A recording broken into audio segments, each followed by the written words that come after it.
দর্শক বন্ধুরা, আশা করি আপনারা সকলে অনেক ভালো আছেন।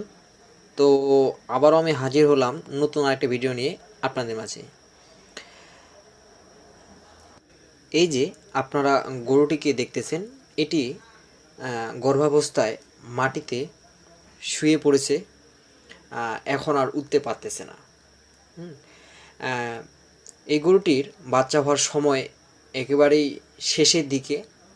আর আমরা কাগজ দেখলাম, তো দেখে যেটা আমরা হিসাব করলাম, আর প্রায় 3 থেকে 4 দিনের মতো আছে বাচ্চা হওয়ার। এই অবস্থায় গাভীটি মাটিতে শুয়ে পড়েছে আর দাঁড়াতে পারতেছে না। তো খামারের কল পাওয়ার সাথে সাথেই আমরা ব্যবস্থা করি। আর এই স্যালাইনের মধ্যে আমি কি কি ওষুধ দিয়েছি এবং এই স্যালাইনটি দেওয়ার পর গরুটি